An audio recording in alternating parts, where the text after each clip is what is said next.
sponsored by the Dagama Group. Welcome to Rumbo Minero. My name is Cesar Campos, and together with Miguel Zavala, we will be in charge of the conduction of this space. Jorge Leon Benavides remains in Canada in his capacity as president of the Peruvian or Canadian Chamber of Commerce. Of the Peruvian or Canadian Chamber, after participating with Miguel in PDAC, the Peruvian Canadian, at PDAC, the most important mining event in the world. Nice to greet you, Miguel. How are you, Cesar? How are you? Nice to meet you. How did it go? Very well, very well. Well, a very important Peruvian presence again as every year, right? And, well, it consolidates Peru once again as a mining country, with a very high expectation before the world, right? No doubt about it, and we're here. Through Rumbo Minero, we are going to report on the interviews, the comments, the connections that were made in Toronto, Canada during this important event that took place from the 3rd to the 6th, March 3rd to 6th.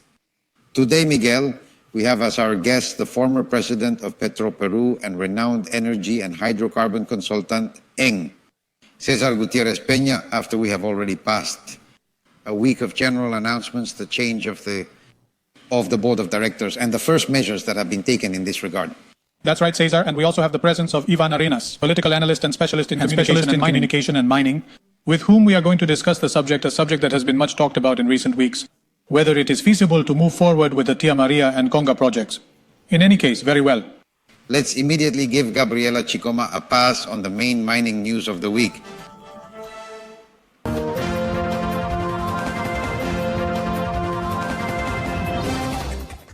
Thank you, Jorge. These are the main mining news of the week. The Canadian company Bear Creek Mining, operator of the Corani Silver project in Puno, submitted a technical report to CENES to modify the project's activity schedule. Thus, according to the new schedule, the mining company plans to start construction work on the silver production project next September. As of that month, it will need 3 years to complete the construction of Corani with an investment of $603 million. The Minister of Energy and Mines, Romulo Mucho Mamani, confirmed that Block 10 will not return to Petroperú and that they will go for a bidding process. The head of MINEM had indicated that Petro, according to its nature, was going to decide who will take the reins of this lot. However, he remarked that the decision has already been made and will not revert to Petroperú. Despite the fact that consulting firms such as Arthur D. Little and Columbus, hired by the government for the restructuring of the state-owned company, considered it necessary that Talara's largest operation be fully managed by Petroperú in order to strengthen it.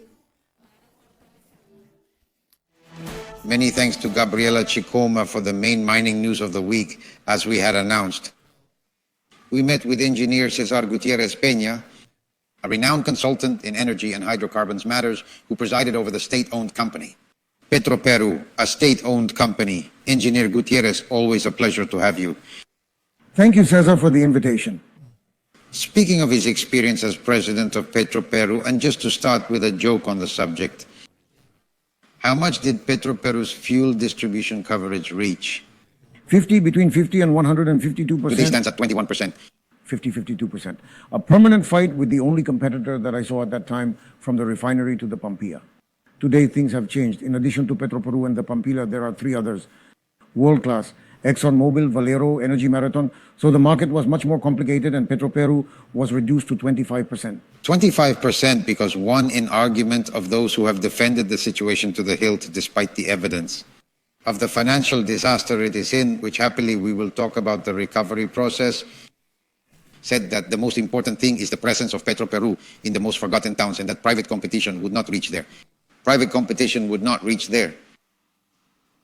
It is not a fallacy, no, because first, there are about 740 service stations identified with the name Petroperú.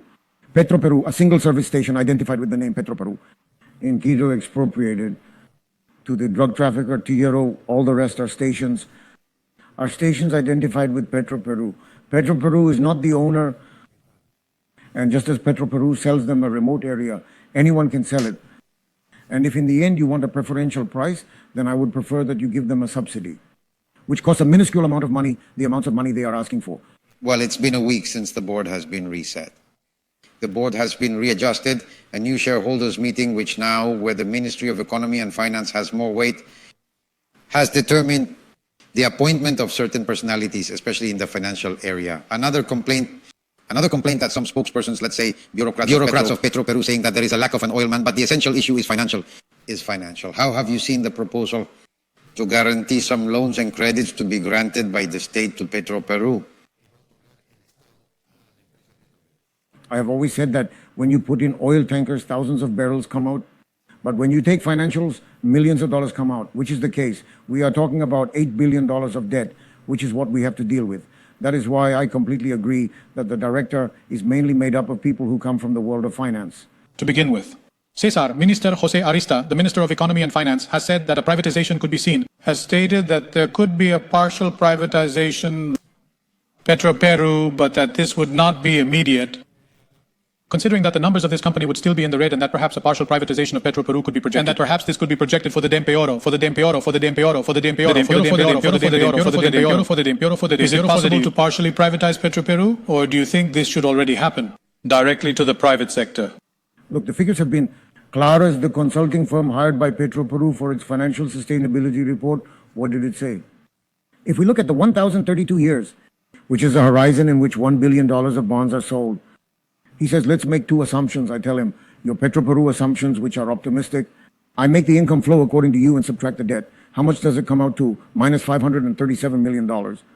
And the consultant says, let's do another exercise with my assumptions.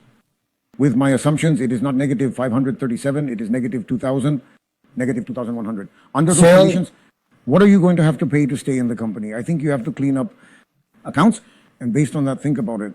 That in the year 2025, you are going to make profits? Well, it depends on what you do in the year 2024. The task is not so easy. There are layoffs to be made. There are closures of certain operations of part of the pipeline to be made. These are things that have resistance from within with the unions that do not have much weight, but there are social issues, especially in the area of the pipeline. So it will depend a lot on what you do in the year 2024. Let's not be too hasty in announcing that in the year 2025, you are going to make a profit. It is a difficult decision. They will have to try to guide you. The most important thing, and you yourself have said it through various media and through your columns, which are also quite widely read, with respect to the needs when giving immediate debts, that is to say, Petroperú's credit rating. That is why we were talking about the presence of so many economists and experts in financial matters, because today is basically the problem today. What is the process you are proposing to recover in some way this international credit confidence? Look, the total debt is $8 billion, 3,500 short term, and more or less 4,500 long term. These are more or less the figures. But in the immediate future, immediate is already due. They have 2 billion of suppliers, those who sell them local or imported crude oil. That has to be cleaned up, because as long as you do not clean that up, you run the risk that your supplier will no longer sell to you. When the supplier stops, beyond the damage to the market, which is so much speculated, it is the damage to Petroperú, because Petroperú has to continue operating and trying to have margin to pay debt. So you have to clean up the supplier's debt. What the government has done for the time being is to give 800 out of 2,000, but there are 1,200 missing. What I was proposing was, don't give them money, burn the managers. You can change the board of directors, but you cannot quickly change all the managers. There are not many people who know it is a specialized subject. So what was I saying? There are invoices receivable. I have an invoice, I have to be paid, it is overdue, I don't get paid. As a state, I tell you, you know what, I will exchange it for a 12-month invoice, but guaranteed by the state.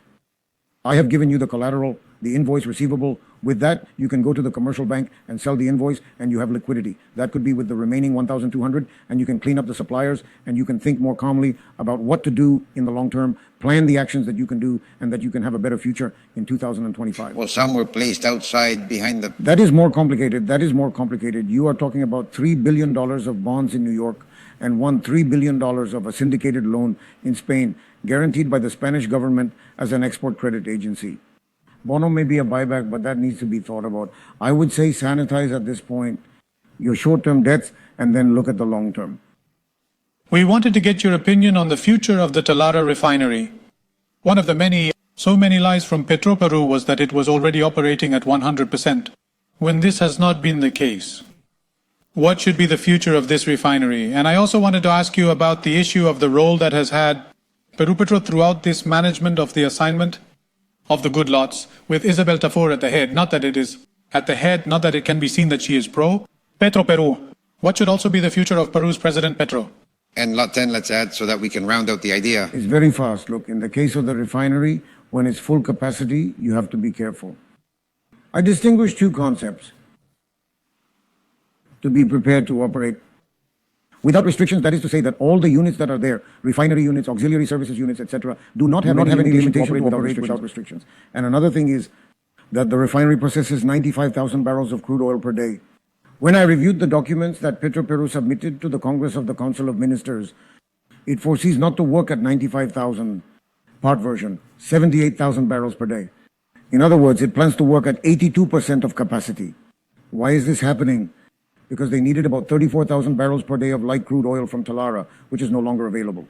There is less, so this forces them to work with less capacity. So the capacity utilization is going to be 82%. So we have to manage two discourses. Do you have unrestricted capacity to operate? Not so far. Can you do it? Yes. Are you going to work at full capacity at 95,000? No. Who says? Yourself. Part version in your own document, Chairman of the Council of Ministers. Although there are many who say they lie to you, suddenly it is minus the 78,000, the lie. And the issue of the lots, I think they should come out with, I thought it was nonsense that Petroperú or Petro gives the lots directly to Petroperú. Why? Because what these lots have is declining production. The more they decline, the worse for Petroperú. You lack more light crude for refining and so on, and you would have to import. And in what condition has Petro given you? It says temporarily for 2 years, but without any investment commitment, so you are going to marry more. And Lot 10, well, now a very particular situation has arisen. He says, I am going to put it out to bid, but with one condition. Whoever comes to participate must bring Petroperú as a 40% partner. That makes it less attractive for a bidder, because you were imposing a company that has no money and you had to put it on me as an entity outside Petroperú. You are going to put all the money. So I believe that what should be done is to put it out to bid, and if Petroperú gets a partner on its own, let it decide what participation it is going to have. He should not compete with someone who does not have any ties. But that is important. But that is because of the need for cash, isn't it? Yes, of course, but let's say to the extent that you put Petroperú in for cash, it is the Bolivian model. I take the income and do not invest anything in exploration and production. That is the issue. Well, it has been a pleasure to talk to you. It has been a pleasure to talk to you, Mr. César Gutiérrez Peña. Thank you very much for having accompanied us and shed light on what may be the destiny of Petroperú. Today, at least generating some slight expectation that one could be at least with the executives and directors that you have raised. Seat. Thank you. Cesar, thank you, Miguel. César Gutiérrez Peña, hydrocarbons and energy consultant and former president of Petroperú, was here in Rumbo Minero. Let's go to Gabriela Chicoma, who has important information. Thank you very much.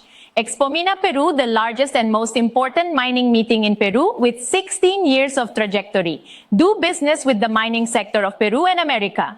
Expomina Peru from September 11 to 13, 2024 at the Centro de Exposiciones Hockey Lima. Portfolio of mining projects in Peru for more than $53 million and portfolio of mining projects in America for $450 million. Invest with the leaders. Participate in Expomina Peru 2024. For more information, please visit our website www.expominaperu.com. For our international block, American Mining, we welcome, as always, José Gonzáles from Wall Street, New York, to talk about various topics of international impact. We would also like to remind you that José Gonzáles is the international editor of our magazine, Rumbo Minero. José, as always, delighted to be in touch with you. Always a pleasure to be with you every week. Well, it has now been 2 weeks since the announcement or the adoption of the Emergency Decree 0004-24, which has given a new outlook, has been given to Petroperú. And we would like to know from you how you analyze the impact that this change of course with new perspectives has caused in the international sphere. This change of course with new perspectives, with a board of directors made up mostly of people who come from finance, from the economy. What do you observe in the international panorama regarding Petroperú's announcements?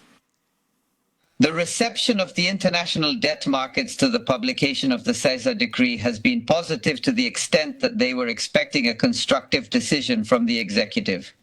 According to Bloomberg, the emergency decree solves for now the company's liquidity crisis with a use guarantee from the state and a use credit line granted by Banco de la Nación, although both facilities do not reach the use required by the company. According to Red Intelligence, a market intelligence service specialized in distressed loans, which is precisely what Petroperú's debt is, the guarantee will allow Petroperú to maintain inventory levels that guarantee the supply of fuels while it establishes and approves a restructuring plan for this year.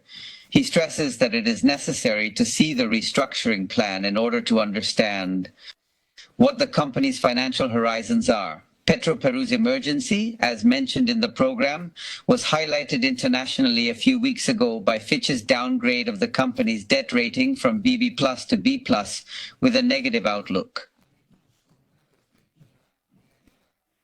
Fitch, in line with the decree, considered in the downgrade that the company is strategic for the country and that the moratorium on its debt would affect national access to fuels, generating contagion for other Peruvian debtors. Thus, the decree gives a breath of fresh air to Petroperú's debt to the extent that it says, reciting a filing with the SMB, that there is interest from international financial institutions in financing the company depending on the restructuring. According to Bloomberg, the attraction of companies such as Petroperú among investors in emerging market debt is based on the fact that the returns associated with credits from quasi-sovereign companies.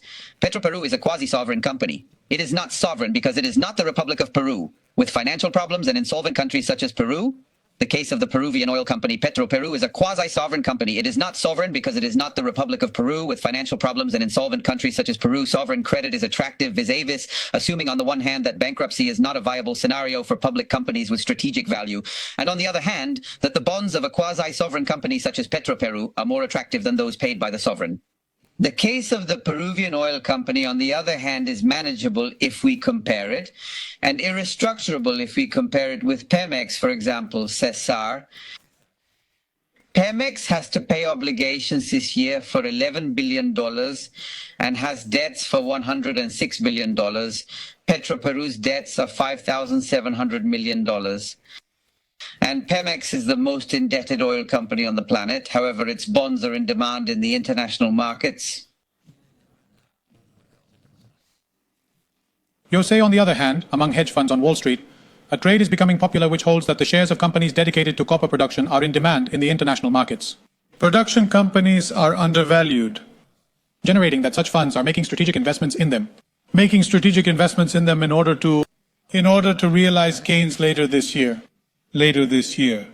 What is the trade, the transaction, and what is the rationale behind it?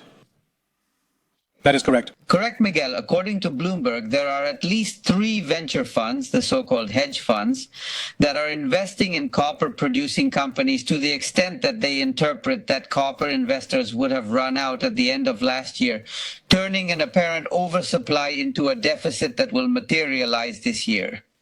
Tribeca Investment Partners, Terra Capital, and Anaconda Invest claim that capital investment in copper production has been limited, particularly in new projects or maintenance of existing operations in the last decade, generating a condition in copper prices could rise up to 50% this year. Last year, copper prices remained at 2%, then a 14% decline in 2022, and so far this year, they have remained flat. The fall in the average copper grade globally, the increase in production costs, water shortages, and social protests are impacting production balances, according to Anduran Capital Management. For his part, Ivan Germains would not be surprised, says Bloomberg, if prices reach $9,500 a ton by the end of the year 2024. According to Bloomberg, funds are buying shares in NGX Minerals, Capstone Copper Corporation, Freeport-McMoRan, and London Mining, among others. Barron's adds to the list Southern Copper Corporation, which in Peru is Southern Peru. Copper Corporation. Thing, as always, thank you very much for this valuable information. We will be linking also, as always, next week. Thank you. My pleasure. See you later. José Gonzáles, our international editor of Rumbo Minero magazine from Wall Street, New York, bringing truly valuable information from you. Also, you can read it in our magazine, Rumbo Minero. You will be able to read it in our magazine, Rumbo Minero magazine, which you can access free of charge through our B double page double Rumbo Minero. Point with real information that you deserve to know. Good. That's right. It's time to move on to the mining assets block. AMSAC. Activos Mineros AMSAC is a Peruvian public company with a great purpose to give life back to the planet. Thus, we are dedicated to contribute to the sustainable development of the country through mining environmental remediation. In AMSAC, we recover the areas affected by high and very high-risk mining liabilities, which are in a situation of abandonment or in which the state has not identified those responsible. In this line of work, today we are present in 11 regions of Peru, with a portfolio of 65 remediation projects, which are located in different phases. Promotion of private investment. In AMSAC, we represent the Peruvian state as counterpart of the transfer contracts of important mining projects, and in addition, we supervise the fulfillment of the commitments and obligations that are part of such processes. Today, we are leaders in corporate management systems within the 35 companies of the FONAFE Corporation by having certifications, made 9,001 in quality management, made 14,001 in environmental management, made 37,001 in anti-bribery management, and 45,001 in occupational health and safety management. At AMSAC, sustainability and care for the planet are our DNA, and therefore, we are proud to contribute to creating a better world through the recovery of air, water, soil, and ecosystems impacted by mining liabilities, and thus contribute to 10 of the 17 Sustainable Development Goals by the year 2030. Giving life back to the planet is more than a simple phrase for us. It is the guide of our daily actions, with which we have a positive impact on the lives of thousands of Peruvians, and through them on our country. As we had announced in our second Rumbo Minero interview, we had the presence of Iván Arenas, a renowned mining consultant on the subject of mining. Consultant on mining issues, especially mining conflicts, and a communicator par excellence and analyst of the mining situation. Communicator par excellence and analyst of the mining situation. Welcome, Iván. Thank you very much to our program. We are very familiar with what the new head of Energy and Mines has been saying the last few weeks, Rómulo Mucho, regarding the need to reactivate several mining projects. Among them, they have specifically mentioned Tia Maria and Conga. How do you initially see the viability of this? Look, I believe that social viability, that I believe that it is necessary to be able to promote it even more. About 2 weeks ago, basically because of the minister's opinions on whether Tia Maria should go or not, they went out to meet, let's say, there in the Tambo Valley. They have gone out to meet, let's say, there in the Tambo Valley, and there have been about 40, 50 people, even within the 40, 50 people that were there. There was a kind of contradiction among them. There was a debate that in some way or another generates earthquakes or has generated earthquakes. What I want to tell you is that with such a large number of people, I can assure you and I can tell you that there is an interesting social support. Interesting within, let's say, basically Tambo Valley. Greater commitment from the authorities, because one of the problems that also existed was exactly the mayors who were promoters fundamentally with public money promoted these stoppages. So I believe that there are all the fundamental conditions and above all the social conditions for Tia Maria to happen. But there is an issue that is probably always, let's say, a syntagma that is always being used, which is the issue of the social license. The social license does not exist in the mining law, but I do not know. The mining law does not exist. There is no social license anywhere, is there? It is understood per se that it is this kind of permit that could be given, but there is no social license. What does exist is that obviously the citizen consultation, the consultation of the citizen participation, I think that in these circumstances, in the case of mining, I believe that in these circumstances, at this time, it is enough to say that at this time there is a majority social support from the population for the Tia Maria project. Ivan, a few days ago, Victor Gobet stated that in order to move forward the projects is important. The experience of Minister Romulo Mucho, who has been a tremendous promoter of the brotherhood that exists between mining and agriculture. Obviously, within the mining sector, the news of the appointment of Mucho's appointment as minister has been very well received. Well, many opinions in favor. But do you think that all of a sudden there's a lot of expectation as to what the minister can do, bearing in mind that there are also considering that there are other portfolios as well, not like the Ministry of the Environment, etc., that are also going to have to participate in order to be able to move forward with the mining projects that we have in the portfolio? Or do you consider that the engineer Mucho can be the great promoter of the mining project that we have in the portfolio? I think so, because fundamentally he has two things that are important in this portfolio. He is a technician and a politician. Look, within the framework of Perumin, last year, the minister, at that time, Mr. Oscar Vera, said that Tia Maria was something that could happen, right? And immediately the minister, the president of the Council of Ministers, Sotabala, corrected him. It was a surprise at Perumin for all the businessmen and all the attendees that we were actually seeing, or that we want to see some other way to reactivate the economy through mining. But now it has not. So I think that Romulo Mucho has the technical and political strength to be able to make the right decisions regarding the resumption of important projects such as Tia Maria. The other thing is that he knows the sector well, unlike the previous minister who did not know the sector very well. Mining is basically the first engine of the national economy, and the previous minister was basically a minister who did not know this sector very well, the dynamics of this sector. But I believe that we are already fundamentally working on this within the framework of the PDAC that is being carried out. In the organization of this whole event, some important projects have already been promoted, haven't they? So I believe that the decision of, let's say, the technical political profile of Romulo Mucho is going to help a lot to be able to unblock some important mining projects. The attractiveness for investors, if we look at the case of Conga, as Victor Gobitz, head of the National Society of Mining, Petroleum and Energy, also told us, a few weeks ago, is to generate this triangle between Conga, Galeno and Michoacan, between Conga, Galeno and Michiquile, and to enhance the value of the three mining units.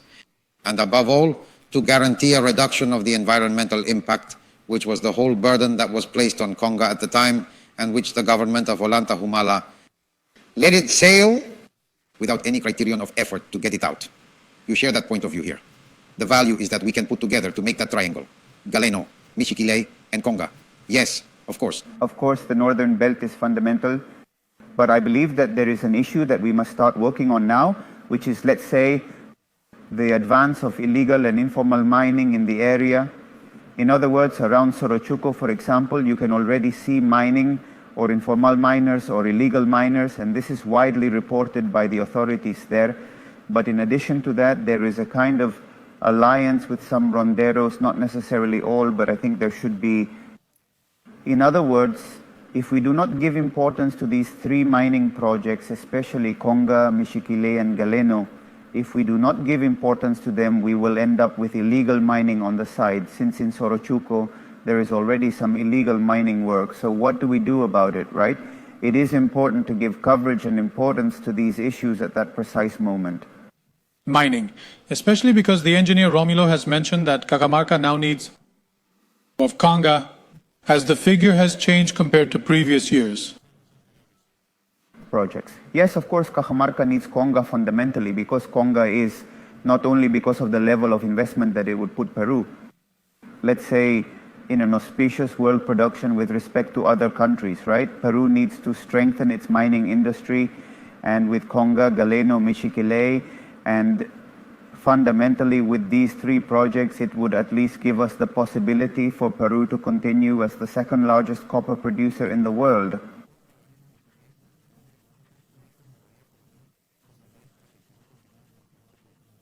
So, how have you seen and what is your assessment so far of the emergency declaration in Patas, in the whole region, La Libertad? Look, it is a very important issue because there is a kind of territorial view. That is to say, the issue is not only in Patas. The issue is not only in Patas, that is the issue of illegal mining is in Patas, in Otusco, it is in different provinces around Patas, it is not only there. And finally, what we will have to do is to take an integral look and to declare at least the whole area of the Sierra Liberteña in an emergency declaration, because in Patas there is a murder due to the mining issue. That is, I believe that those who are in Patas, although the criminal gangs are no longer acting, but they are going to other provinces or are in some other way, they are moving backwards. But the emergency declaration ends and they can probably come again, right? There are regional councillors, provincial authorities, even heads of peasant patrols that have indicated that it is not only a matter of sending the military to this zone, but that the population and the authorities themselves have to participate in order to eradicate, and the authorities themselves in order to eradicate this illegal mining. Illegal mining. Do you consider that there is not a very defined strategy on the part of the government with respect to illegal mining? What is happening is that there is a punitive strategy. I believe that, yes, in that aspect we can make progress, right? And evidently the armed forces, the national opposition has to intervene in this issue, but then there is an issue that we have also discussed with you, and it is, let us say, dense, which is the issue of formalization, where the participation of the communities and above all of social organizations must be involved. The issue of formalization is an issue in depth, and it is an issue that obviously has to be a state policy, not only the policy of a ministry, such as the Ministry of Energy and Mines, but a state policy, right? Now, this is basically, if we do not have a comprehensive formalization process that is sufficiently modern and sufficiently real, I believe that the issue of criminality, in spite of all the emergency declarations, can continue to advance, right? Very well. Thank you very much, Ivan, as always, for having you here on the mining course and very clear about your position. We'll continue to talk in future programs about how the Conga situation evolves. Conga, Tia Maria, other major mining projects evolving. And the good news that you bring us, for example, that in the case of Tia Maria, you can no longer detect the old resistance to the progress of this project. This is very good information. Iván Arenas, political analyst, communication consultant, and specialist in mining communication issues, was with us. Gabriela Chicoma has more information for us. Thank you very much. Expo Mina Peru, the largest and most important mining event of the year 2024, with 16 years of trajectory, with the special participation of the United States as guest mining country. Expo Mina Peru is the only Peruvian event certified by the United States Department of Commerce. Do not be left out and be part of this great mining event. Reserve your booth at Expo Mina Peru. For more information, visit our website www.expominaperu.com. And to end our program, Miguel, very important to have talked with César Gutiérrez Peña about the fate of Petroperú, where there is a slight optimism due to the first measures that have been taken, both now with the prevalence of the Ministry of Economy and Finance over the Ministry of Energy and Mines, on the Ministry of Energy and Mines in order to solve Petroperú's financial problem. Is that good? Yes, it is good. I hope that now the truth will be told, right? What is the real situation of Petroperú? And, well, we also had Iván Arenas to talk about the viability of the very important and long-awaited projects, such as Tia Maria and Conga. It seems that the situation has not changed. Not compared to previous years, has changed and improved and gives better prospects for the viability of these projects.